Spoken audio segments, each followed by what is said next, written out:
기도하옵나이다. 아멘.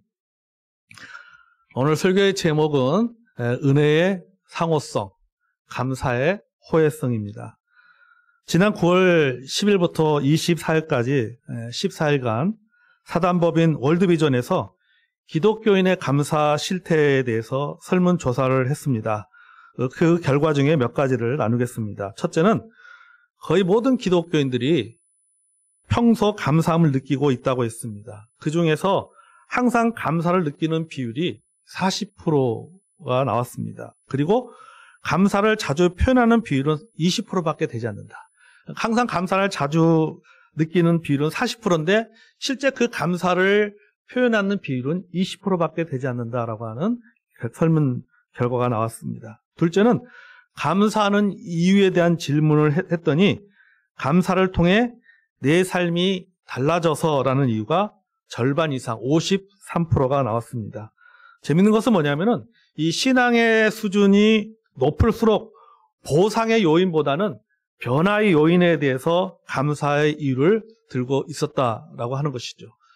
그 말은 뭐냐면은 내 삶에 변화된 것에서 자신의 변화에 대해서 하나님 앞에 감사를 한다라고 하는 것입니다. 그러니까 신앙이 성숙된 사람일수록 자신의 변화에 대해서 감사하게 되고 신앙이 어떤 성숙하지 못한 사람일수록 뭐냐면 외부적인 요인의 변화에 대해서 감사를 하고 있다라고 그 설문조사에서 나왔습니다. 하나님께서 뭐 성공하게 해주신다든지 또 물질의 축복을 주신다든지 건강을 축복해 주신다든지 이런 어떤 외부적인 요인, 하나님의 주신 어떤 보상의 요인으로 인해서 감사하는 사람들이 있는 반면에 신앙이 성숙한 사람일수록 그런 어떤 보상의 요인보다 감사하기보다는 내 삶이 변화된 것에 대해서, 내 자신이 변화된 것에 대해서 하느님 앞에 감사를 한다라는 응답을 했습니다. 이뿐만 아니라 감사의 성향이 강한 사람일수록 개인의 행복도나 사람과의 관계간에서도 만족감이 높다라는 결과가 나왔습니다. 감사를 많이 하는 사람들은 개인의 행복도 높을 뿐만 아니라 사람들과 대인 관계에 있어서 굉장히 좋은 관계를 유지하고 살고 있다라고 하는 것들이 설문조사 결과로 나왔습니다. 탈무드는 이 세상에서 가장 현명한 사람은 모든 사람으로부터 배우는 사람이라고 했습니다. 그리고 이 세상에서 가장 강한 사람은 자기 자신을 이기는 사람이 가장 강한 사람이라고 했어요. 그리고 이 세상에서 가장 행복한 사람은 범사에 감사할 줄 아는 사람이 가장 행복한 사람이다라고 탈무드에 기록되어져 있습니다. 여러분, 우리가 행복하게 살고 싶다면 감사하는 사람이 되면 됩니다. 아멘. 여러분, 감사하면 행복해집니다. 이건 진리예요. 그죠? 진리입니다. 감사하면요 행복해져요. 그런데 원망하고 불평하면요 불행해집니다. 그 어려운 상황 가운데서도 늘 감사하며 사는 사람은 그 어려운 속에서도 행복을 느끼며 사는 것이죠. 감사를 표현하면 더 행복해집니다. 감사하는 것도 행복한데 내가 느끼는 그 감사를 표현할 때는 더 행복해진다라고 하는 것입니다. 혹시 우리 성도님들 가운데 나는 왜 이렇게 불행할까? 내 인생은 나는 왜 이렇게 힘든 인생을 살까? 라고 여러분 생각하고 있다면 여러분 이미 주신 것에 대해서 감사하시기 바랍니다. 아멘. 감사하면요 불행이 사라집니다. 감사하면요 우울증이 사라져요. 우리가 감사하지 못하면요 자꾸 내 주변에 안 되는 일만 보이고 안 좋은 것만 보이고 원망하고 불평할 것들만 자꾸 보여요. 그러나 감사하는 마음을 갖게 되면요 원망하고 불평할 것들 안 보입니다. 아직껏 또 불편한 것이 있고 부족한 것이 있다 할지라도 그것이 그렇게 크게 느껴지지가 않아요. 부족한 것도 있지만 그러나 그래도 하나님께 내게 주신 것이 있기 때문에 그것에 대해서 감사하게 되는 것이죠. 그리고 그 부족한 속에서도 그 안에서도 소위 말해서 우리 흔히 젊은이들 하는 말로 그 안에서 주 안에서 가성비를 느끼면서 만족하게 되고 감사하면서 살 수 있게 되는 것입니다. 감사하면 우울증이 사라집니다. 피해의식이 사라집니다. 그리고 행복이 다가옵니다. 아멘. 그 한양대학교 간호대학원의 그 연구 논문에요. 감사와 관련한 글이 있는 것을 제가 보게 되었어요. 그래서 제가 한번 읽어보겠습니다. 자, PPT 화면에 여러분 기록되어 있는 글인데 제가 천천히 한번 읽어보겠습니다. 뇌는 우리가 무엇에 집중하는가에 따라 그것을 현실로 실현하려고 한다. 즉, 우리가 감사하면 뇌는 감사를 현실로 실현하여 감사할 일을 만든다. 감사하도록 생각하고 느끼게 하며 행동하게 한다. 그래서 결국 나는 기쁘다 하고 기쁨을 체험하게 해준다.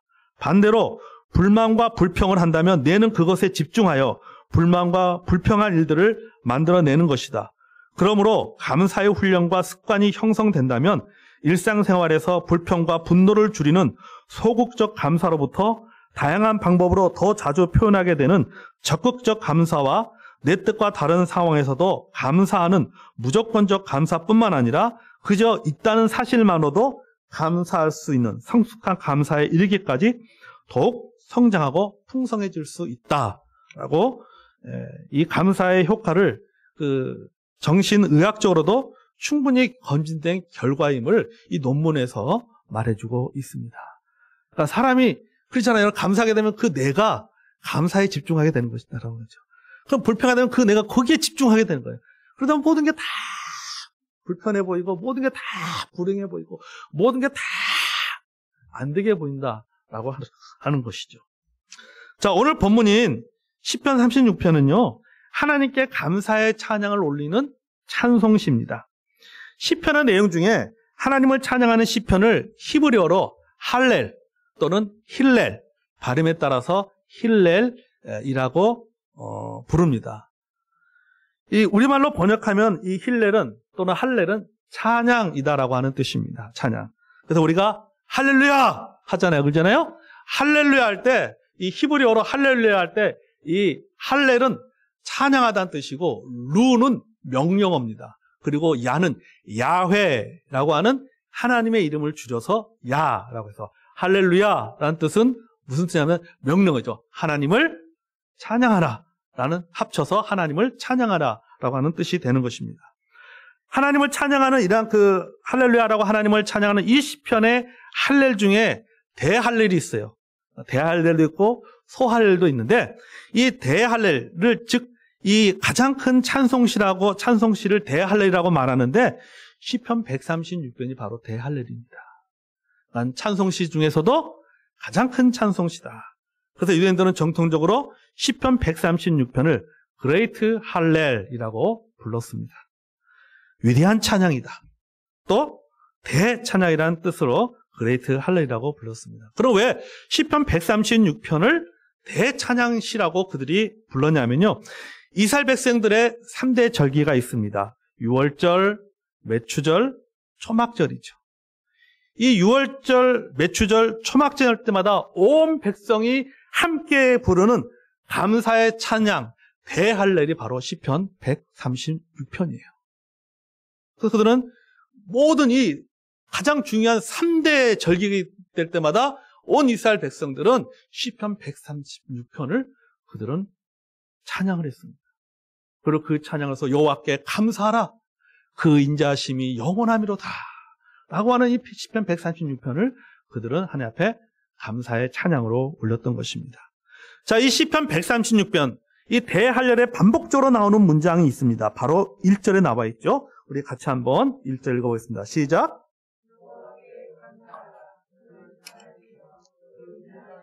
영원하미로다. 아멘. 감사하라와 그 인자하심이 영원하미로다라는 문장이 시편 136편의 1절부터 26절까지 무려 각 구절마다 반복이 됩니다. 그러니까 몇 번 반복되는 거예요? 26번이 반복되어져 나오고 있습니다. 그럼 무엇에 여호와께 감사하라라고 하는데 그럼 무엇에 대한 감사인가? 인자하심과 영원하심입니다. 여호와께 감사하라. 그는 선하시며 그는 다른 말로 그는 성실하시며 그 인자하심이 영원함이로다. 여호와의 성실하심과 더불어서 여호와의 인자하심과 영원하심에 대해서 그들은 찬양 감사를 했습니다. 여기에서 인자하심이라고 하는 것은 뭐냐 하면은 하나님의 성품을 말해주는 거예요. 하나님은 인자하신 분이십니다. 아멘. 그들은 무엇을 감사한 거예요? 하나님의 인자하신 성품에 대해서 감사했습니다. 그 다음에 영원하심은 시간의 연장이 아닙니다. 시간이 계속 연장되는 것이 영원함이 아니라 이 영원하심이라고 하는 것은 존재의 표현으로서 하나님의 속성이에요. 그러니까 시간에 대해서 감사한 것이 아니라 하나님의 속성에 대해서 감사한 것입니다. 왜? 하나님은 어떤 분이기 때문에? 하나님의 영원하신 분이기 때문이죠.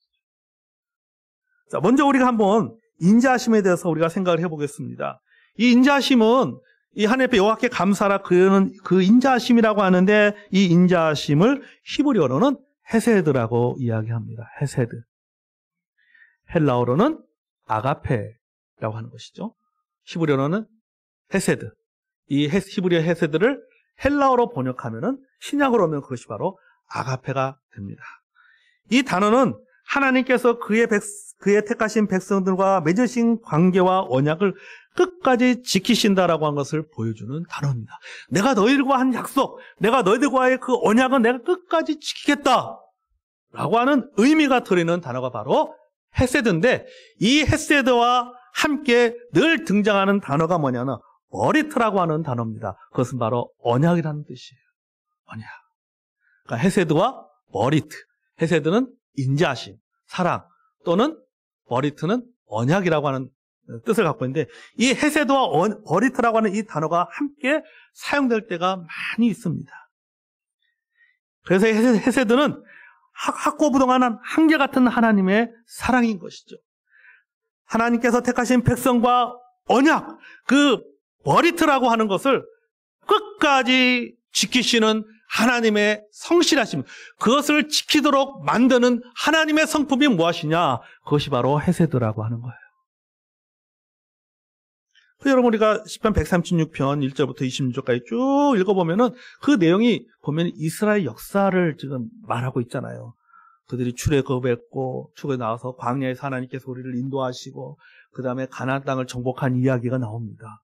그리고 비천한 중에도 우리를 기억하시고 그 다음에 우리에게 뭘 주시고 먹을 것을 주시고 라는 내용이 나옵니다. 이 모든 것들이 다 뭡니까? 하나님께서 하나님의 백성들과 하신 그 약속, 그 언약을 지켜나가고 있는 것을 보여주는 거예요. 역사적으로 보여주는 것이죠. 그들은 그것에 대해서 하나님 앞에 감사하면서 찬양하고 있는 것을 보게 됩니다. 이런 하나님의 헤세드가 바로 시편 136편에 그 하나하나의 그런 구절마다 하나님의 헤세드가 나타나 있는 것을 보게 됩니다. 하나님의 헤세드는 이유 없이 일방적으로 베푸시는 호의입니다. 당신의 백성들을 불쌍히 여기심을 포괄하는 단어입니다. 그래서 이 헤세드라고 하는 그 의미를 가장 근접하게 표현한 단어가 바로 무엇인가 하면은 바로 은혜라고 하는 것이죠. 은혜. 그러니까 하나님의 헤세드, 하나님의 인자하심은 다른 말로 하면은 하나님의 사랑이다. 또는 하나님의 인자하심과 하나님의 사랑을 포괄적으로 담을 수 있는 단어가 뭐냐면은 바로 은혜라고 하는 것이죠. 은혜의 최고의 표현은 무엇입니까? 사랑입니다. 그 사랑은 우리의 죄를 대속하신 예수 그리스도의 구속입니다. 아멘. 이것이 최고의 헤세드고 이것이 바로 아가페예요. 이 하나님의 헤세드, 하나님의 인자하심, 하나님의 은혜를 가장 잘 표현하고 있는 찬송가가 있잖아요. 바로 찬송가 304장이죠. 우리 304장 한번 읽어볼까요? 같이 우리 찬양하겠습니다. 304장. 자, 우리 반주 없이 찬송하겠습니다. 시작. 그 크신 하나님의 사랑 말로 다 형용 못하네. 저 높고 높은 별을 넘어 이 낮고 낮은 땅 위에 죄범한 영혼 구하려 그 아들 보내사 화목제물 삼으시고 죄 용서하셨네. 하나님 크신 하신 사랑은 증량다 못하네. 영원히 변치 않는 사랑 성도여 찬양하세. 아멘. 하나님의 크신 사랑을 측량할 수가 없다라고 말하고 있잖아요. 이 구약의 헤세드라고 하는 이 단어, 하나님의 인자하심 또는 하나님의 은혜를, 이게 여러분 그 히브리어 구약 성경을 헬라어 구약 성경으로 번역한 것을 70인역 성경이라고 얘기합니다. 그러니까 70명의 이스라엘 학자들이 번역을 하게 되는데, 이 헤세드라고 하는 단어를 이거를 헬라어로 번역을 하다 보니까 이 하나님 헤세드라고 하는 것은 표현할 수가 없는 거예요. 이게 너무나 포괄적이고 너무나도 깊기 때문에 이것을 잘 표현할 수 있는 단어가 없는 거예요. 그래서 그들이 학자들이 고민하다가 그들이 어떤 헬라어 단어를 표현하게 되면은 그 헬라어 단어가 바로 아가페라고 하는 단어로 표현한 거예요. 그래서 하나님의 크신 사랑은 측량도 못하네. 하나님의 아가페, 측량할 수가 없는 거죠. 그나마 가장 근접하게 표현할 수 있었던 것이 바로 아가페라고 하는 것이죠. 여러분, 우리가 이런 하나님의 크신 은혜를 받았습니다. 아멘. 크신 은혜를 받았어요. 그런 은혜를 받은 우리가 하나님 앞에 우리가 돌려드릴 수 있는 것이 뭡니까? 그것이 바로 감사죠. 그래서 시편 130편에 여호와께 감사하라. 맨 마지막에도 뭡니까? 하늘의 하나님께 감사하라 라고 표현하고 있습니다. 다음으로는 여러분 영원하심이잖아요. 여호와께 감사하라. 그의 인자하심, 그의 선하시며 그의 인자하심이 영원합니다 라고 말했습니다. 여러분, 성경에서의 영원은 시간의 개념이 아닙니다. 영원하다라면 우리는 시간의 개념으로 생각하잖아요. 그렇죠? 영원히 사는 것, 영원히 산다라고 하면 우리는 그것을 시간의 개념으로 생각합니다. 아, 죽지 않고 영원히 사는구나. 시간이 끝이 아니라, 시간이 끝이 아니라 그 시간이 영원히 지속되는구나 라고 생각하는 시간의 개념으로 생각합니다. 그러나 성경에서의 영혼은 시간의 개념이 아니라 존재의 개념입니다. 정체성의 개념이에요. 뭐냐? 영원함이라는 정체성을 가진 존재가 되면은 영혼은 따라온다라고 하는 거죠. 시편 40편 8절 말씀 읽어보겠습니다. 시작. 풀은 마르고 꽃은 시드나 우리 하나님의 말씀은 영원히 서리라 하리라. 아멘. 하나님의 말씀은 영원하다라고 말하고 있잖아요. 하나님의 말씀은 영원합니다. 아멘. 하나님의 약속은 영원합니다. 그 이유가 있어요. 하나님이 영원하시기 때문입니다. 아멘. 하나님이 영원하시기 때문에 하나님의 말씀이 영원한 거예요. 하나님의 정체성 자체가 영원하기 때문에 하나님의 말씀이 영원한 것이고 하나님의 약속이 영원한 것이고 하나님의 사랑이 영원한 것입니다. 여러분, 하나님이 영원하시기 때문에 우리를 향한 하나님의 은혜도 뭐하다는 거예요? 영원하다는 거죠. 시편 136편은 바로 하나님의 백성들은 그것을 찬양한 것입니다. 영원하신 하나님께서 인간을 창조하시고 내버려 두신 것이 아니라 인간의 역사에, 우리의 역사에 개입하셔서 구원하시고 인도하시고 지켜주시고 또 공급하여 주시고 기억하여 주십니다. 그 이야기가 2절부터 26절까지의 내용이잖아요. 하나님께서 인간을 창조하시고 하늘의 하나님께서 인간을 창조하시고 세상 만물을 다 창조하시고 그대로 인간을 내어버려서 너희들 스스로가 알아서 돌아가라고 하는 스스로 자자를 사용해서 자연적으로 돌아가게 만든 것이 아니라 하나님께서는 인간을 창조하시고 또 그 인간의 역사 속에서 뭐 한 거예요? 개입을 하셨어요. 하나님께 나를 구원해 주시고 나를 내버려 두신 것이 아니라 하나님께 내 삶에 개입하신 겁니다. 우리 이것을 가리켜서 뭐라고 말합니까? 하나님의 섭리다라고 하죠. 그 하나님께 섭리하시는 방법 뭡니까? 2절부터 26절까지 나와 있잖아요. 지키시고 인도하시고 건져내시고 구원하시고 기억하시고 공급하여 주시고 하나님께서 섭리한 여러 가지 방법들이 기록되어져 있는 것을 우리는 본문을 통해서 알 수가 있습니다. 여러분, 이것이 우리를 향한 하나님의 사랑입니다. 하나님의 은혜예요. 그리고 이런 하나님의 은혜에 대해서 우리가 할 수 있는 최고의 반응은 뭡니까? 감사합니다. 아멘. 우리가 뭘 하나님 앞에, 하나님께 받은 은혜, 하나님께 받은 사랑을 우리가 무엇으로 보답할 수 있겠습니까? 우리는 사실은 말로 때우지 않습니까? 말로 때웁니다. 하나님 감사합니다. 그건 여러분 우리가 할 수 있는 최고의 반응이 하나님 감사합니다. 그래서 26절에도 보면 말입니까? 하늘의 하나님께 감사라. 그 인자하심이 영원합니다. 우리를 향한 하나님의 영원하신 은혜에 대해서 우리가 무엇으로 보답할 수 있겠습니까? 우리가 할 수 있는 최고의 표현은 하나님 감사합니다. 아멘. 우리 한번 외쳐볼까요? 하나님 감사합니다. 시작. 하나님 감사합니다.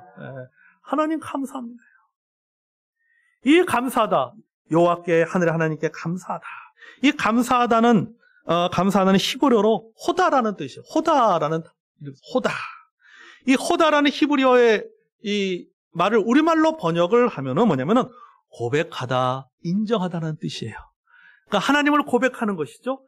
하나님을 인정하는 것입니다. 하나님 무엇을 인정하는 거예요? 하나님의 인자하심을 인정하는 것이죠. 하나님의 영원하심을 인정하는 것입니다. 그것을 인정할 때 히브리어로 표현할 때 보니까 하나님 앞에 호다라고 하는 단어로 표현하는 거예요. 히브리어로. 하나님 감사합니다. 하나님으로부터 받은 은혜를 인정하고 고백하고 하나님의 이름을 높여 드린다라는 뜻이죠. 이 호다가 감사인데 헬라어는 우리 주보에도 썼지만 유카리스티아, 헬라어로 유카리스티아라고 하는 단어예요. 근데 이 유카리스티아라는 이 단어 안에 또 다른 헬라어 단어가 들어있습니다. 그게 뭐라고 했습니까? 카리스라고 하는 단어가 들어있습니다. 유카리스티아라고 하는 그 단어 중간에 카리스라고 하는 단어가 들어있는데 이 카리스 뜻은 뭐라고요? 은혜라고 하는 뜻입니다. 은혜라고 하는 뜻이에요. 그러니까 헬라어 감사 안에 뭐가 들어있는 거예요? 은혜가 들어있는 거예요. 은혜가. 더 정확히 말하면은 감사를 따는 이 유카리스티아의 어원은 카리스에서 나왔습니다. 그러니까 은혜에서 나온 거예요. 그러니까 은혜에서 뭐가 나온 거예요? 감사가 나온 거예요. 은혜가 엄마고 카리스 은혜는 엄마고 유카리스티아 감사는 뭐예요? 아들이라고 하는 것이죠. 아들. 여러분 감사는 은혜에서 나온 단어입니다. 이 말은 이것은 이 단어가 우리에게 무엇을 말해주고 있습니까? 은혜를 알아야 감사할 수 있다. 아멘. 은혜를 알지 못한데 어떻게 감사할 수 있겠습니까? 그것이 은혜인지 알아야 감사할 수 있죠. 은혜를 제대로 알아야지 제대로 된 감사를 할 수가 있습니다. 아멘. 은혜를 알지도 못하면 어떻게 우리가 감사할 수 있겠습니까? 진짜 하나님께서 나를 구원해 주신 것이 은혜다라고 하는 것을 제대로 알아야지만이 제대로 된 감사를 할 수 있는 거예요. 나 같은 죄인이 예수 그리스도의 보혈의 피로 구원받아 하나님의 자녀가 됐다라고 하는 것을 절절하게 그것을 느끼는 사람만이 하나님 앞에 나를 구원하신 하나님의 은혜에 감사합니다라고 진심으로 감사할 수가 있는 것이죠. 그러니까 여러분 우리가 추수 감사절을 맞이해서 내가 하나님의 진심으로 전심으로 감사하기 위해서는 내게 베푸신 하나님의 은혜를 우리가 제대로 알아야 되는 거예요. 그걸 제대로 느껴야지만이 우리가 하나님 앞에 감사할 수가 있는 거죠. 여러분 우리가 코로나를 통해서 절실하게 깨달은 것이 뭡니까? 일상 아닙니까? 일상의 삶이 얼마나 소중한지. 우리 성도들의 얼굴을 보는 것이 얼마나 크게 참 행복하고 얼마나 큰 축복했는지. 이제는 마스크 벗고 있는 얼굴을 보면 왠지 그대의 얼굴이 낯설어. 진짜 낯설어요. 마스크를 딱 벗는 순간 굉장히 낯설게 느껴집니다. 그렇죠? 낯설게 느껴요. 그러니까 여러분 우리는 알았어요. 성도의 얼굴을 볼 수 있다라고 하는 것이 그 일상이 얼마나 감사합니까? 그거를 절절하게 느끼고 있단 말이죠. 그러니까 뭘 느끼나? 일상에 감사하게 되는 것이죠. 이것이 하나님의 은혜였구나. 얼굴을 볼 수 있는 것이 하나님의. 제가 어쩌저녁에 우리 이제 몇 주 전부터 우리 교회 나온 우리 권희 형제하고 같이 저녁에 밥 먹으면서 교제하면서 그러면서 교회에서 밥 먹을 때가 참 그립더라, 이제는. 교회에서 밥 먹는 것이 참. 지금 여러 성도 여러분 예배 끝나고 다들 가기 바쁘잖아요. 배고파서 일찍 가는 건지, 정신을 일찍 가는지. 그러니까 제가 고민했어요. 설교를 짧게 해야 되나? 예배 시간을 30분 더 딱 해야 되나? 그래서 이게 예배 끝나고 가기 바쁘니까 다들 뭐 배고파서 그런지 뭐 다들 뭐 어쨌든 간에 이게 교회에서 이렇게 하는 그 밥 먹는 것이 그리운 거잖아요. 그러니까 그때는 밥을 먹을 때는 그 교회에서 성도들과 함께 밥을 먹는 것이 그게 얼마나 소중한 일인지를 몰랐단 말이죠. 그러나 밥을 안 먹으니까 식당에 갈 때마다 1층에 식당에 갈 때마다 참 많이 느낍니다. 언제 여기서 밥을 먹나? 언제 밥을 먹나? 이거 확산되는 거 보니까 참 이거 또 쉽지도 않을 것 같은데 그런 생각이 들었어. 그러니까 우리가 뼈저리게 느끼는 거예요. 진짜 그것이 얼마나 그게 감사하는 건지, 그것이 얼마나 하나님의 은혜인지를 느끼는 거예요. 그럴 때 우리는 비로소 뭘 느끼는 거야? 하나님 감사합니다. 그때 그걸 느끼는 거죠. 그 일상에 대해서 진심 어린 감사가 나오게 되는 것이죠. 은혜를 제대로 알아야 제대로 감사를 할 수가 있습니다. 여러분, 우리가 하나님의 영원하신 은혜에 대한 감사의 반응은요, 서로 간에 아주 밀접한 관계가 있습니다. 오늘 설교의 제목이죠. 첫째는 뭐냐면 은혜의 상호성이라고 하는 거예요. 은혜의 상호성. 제가 상호성이라는 표현을 사용하는 이유가 있어요. 그 이유는요, 한자로 보면요, 이 상호라고 하는 단어 자체가 하나님과 우리의 관계를 잘 표현해주고 있기 때문입니다. 이 한자를 분해해 보니까 이 서로 상자는요, 이 서로를 의미하는 글자를 이렇게 보면은 나무 목자하고 나무 목자, 다시 말해 나무가 자라는 것을 바라보는 눈의 모양에서 나온 단어인데, 그러니까 여기 보면 나무 목자와 눈 목자가 있잖아요, 상자에. 그러니까 눈을 들어서 눈으로 뭘 볼까요? 나무를 바라보는 거예요. 그게 서로 상자예요. 그리고 호자도 서로 호자입니다. 근데 그 모양을 보면은 기가 막히지 않습니까? 줄이 서로 꼬여 있는 관계입니다. 두 개의 줄이 서로 꼬여 있어요. 꼬여가지고는, 서로 얽혀있는 모양을 따온 그 한자가 바로 서로 호자입니다. 그러니까 이게 뭐냐면은, 두 가지 합치면은 상호라는 말은 서로가 바로 꼬여서 서로가 바라보는 관계예요. 그러니까 관계적인 상호라고 하는 관계적 언어라고 하는 거죠. 서로가 꼬여있는 관계, 서로가 풀 수 없는, 서로가 꽉 묶여져 있는 관계라고 하는 것을 말하고 있는 것이죠. 여러분, 하나님과 우리의 관계가 이렇습니다. 아멘. 창조주 하나님께서 피조물인 우리를 바라보신다라고 하는 것이죠. 죄인인 우리가 거룩하신 하나님과 마주보는 관계가 되었습니다. 어떻게 그게 가능하게 되었습니까? 우리가 하나님의 자녀가 됐기 때문에 가능한 거죠. 부모와 자식의 관계는 어떻습니까? 뗄래야 뗄 수 없는 관계입니다. 그렇죠? 묶여져 있는 관계입니다. 풀어낼 수 없는 관계입니다. 여러분, 하나님과 우리의 관계가 바로 이런 관계가 된 것이죠. 하나님께서 이스라엘 백성들을 당신의 백성으로 삼고 그들을 인도하고 성장시키신 것처럼 하나님께서 우리를 구원하여 자녀 삼으시고 우리의 삶을 인도하는 관계로 만드신 것이죠. 도저히 풀어낼 수 없는 관계의 밧줄로 꼬아놓았다는 것이죠. 그리고 그 관계는 뭡니까? 영원하다는 겁니다. 그래서 하나님께서 뭐라고 말씀합니까? 내가 결코 너희를 버리지 않냐고, 내가 결코 너희를 떠나지 아니하리라. 아멘?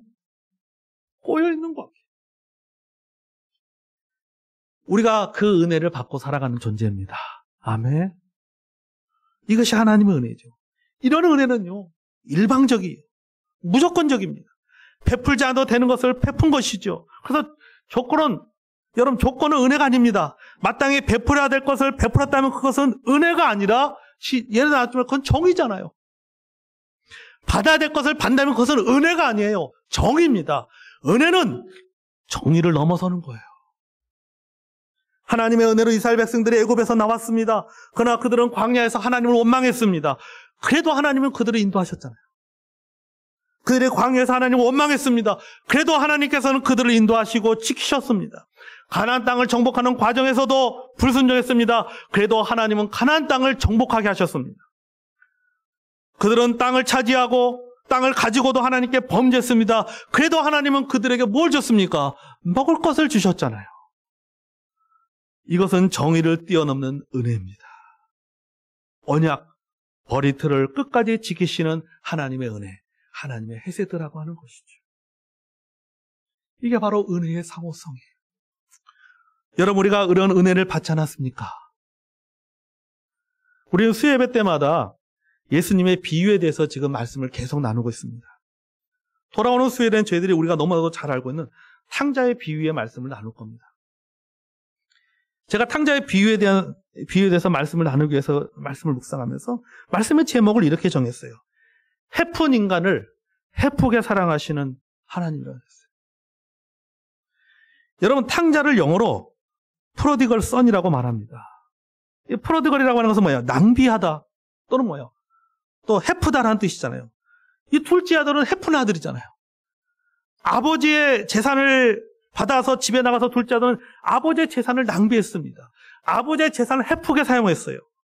그러나 그가 다시 집으로 돌아왔을 때 아버지는 그를 위해서 뭘 했습니까? 찬치를 베풀었단 말이죠. 둘째 아들을 위해서 자신의 재산을 해프게 사용했어요. 자기를 위해서 재산을 해프게 쓴 그 아들을 위해서 자신의 재산을 그 재산을 아낌없이 해프게 사용하신 것이 바로 아버지란 말인 거죠. 여러분, 이 해프다라고 하는 것은요, 낭비하다는 뜻도 있지만요, 아낌없이 주다라는 뜻도 있습니다. 아낌없이 주다. 사랑하기 때문에 아낌없이 주었습니다. 아낌없이 베풀었습니다. 아낌없이 낭비했습니다. 왜냐? 끊을 수 없는, 풀어낼 수 없는 부자의 관계로 묶여있기 때문이에요.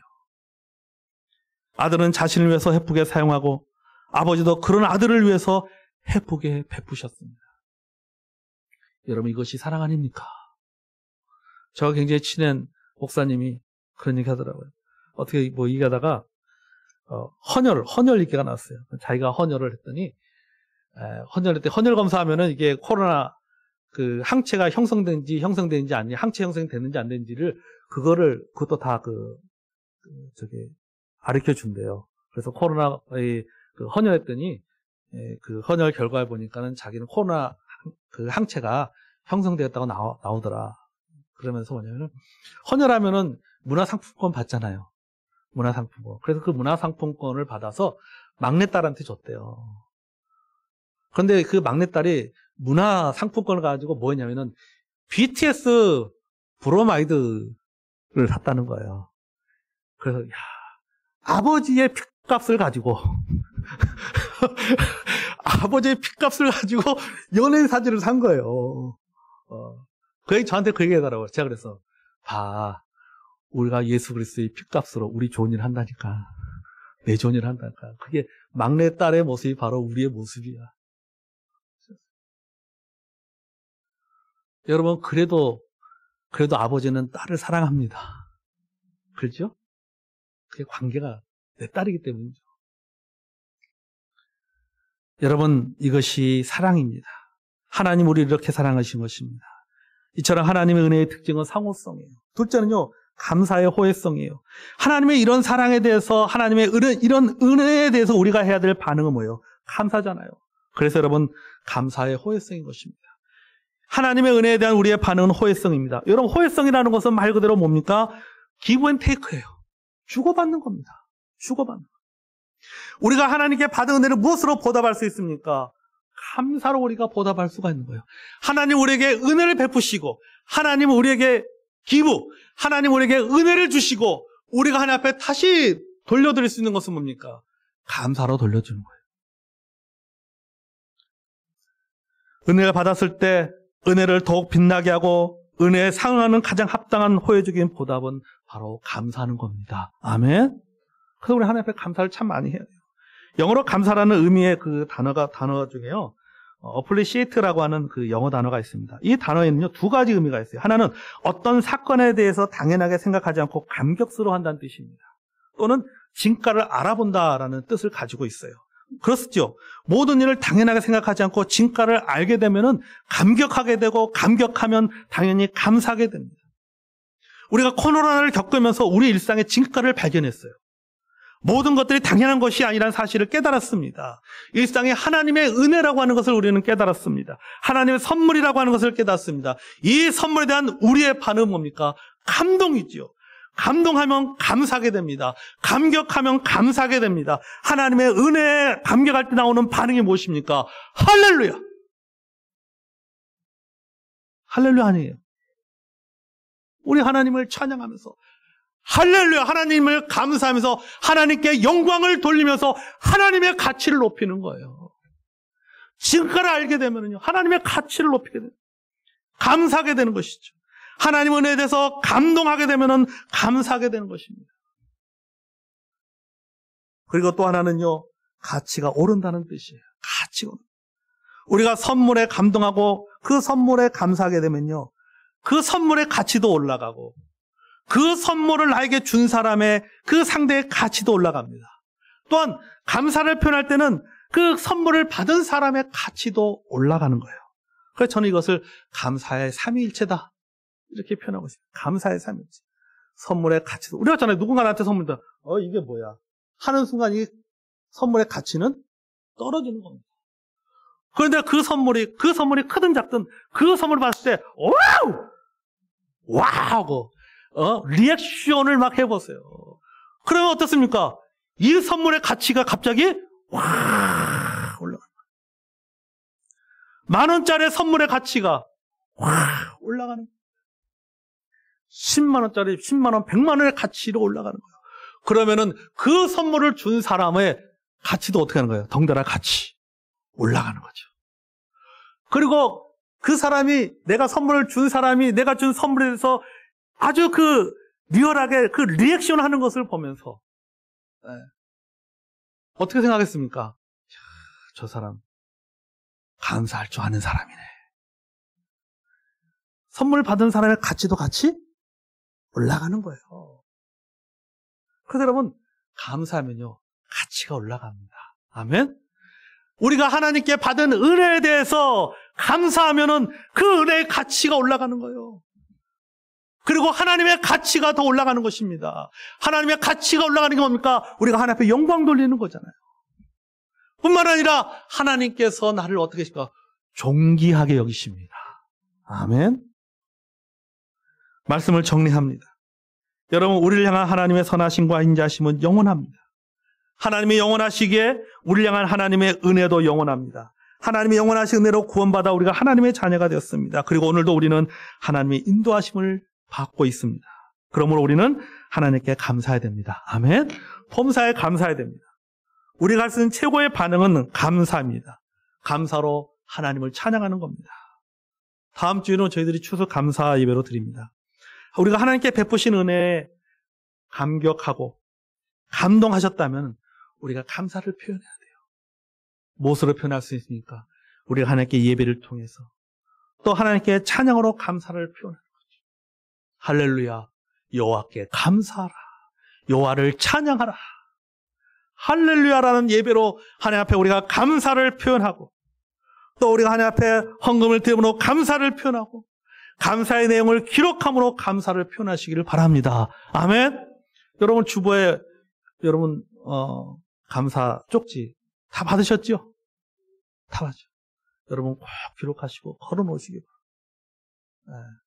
걸어놓으세요. 하나님, 제가 말 안 해도 알지요? 알긴 뭘 알아? 말해주지도 않는데. 그러잖아요. 알지? 본인만 알지 상대는 몰라요. 기록을 해야죠. 기록하면서 여러분 느끼는 감사가 더 많습니다. 그렇죠? 모이로 생각하는 감사와 말로 표현하는 감사와 기록하는 감사는 또 다른 느낌이에요. 그래서 여러분 하나님 앞에 감사하는 것들을 기록하시기 바랍니다. 다음 주에 하나님 앞에 우리가 감사한 것들도 그냥 드리지 마세요. 감사의 제목 여러분 기록하세요. 한두 개라도 진짜 하나님께 감사한 거, 올해 하나님 앞에 감사한 거 한두 가지 여러분 꼭 감사를 기록함으로 감사를 표현하시기 바랍니다. 이것이 하나님께서 우리에게 베푸신 은혜의 상호성이고 우리가 감사의 호혜성을 표현하는 방법입니다. 아멘. 다음 주일 우리 주에서 감사 예배 때 우리 모두가 다시 한번 이번 한 주간 우리 하나님 앞에 감사한 마음들을 한번 돌아보면서 감격과 감동함으로 다음 추수 감사 주일 예배 때 우리가 하나님 앞에 할렐루야로 찬양의 제사로 감사의 제사로 주 앞에 올려드리는 복된 예배가 되기를 주의 이름으로 축복합니다. 아멘.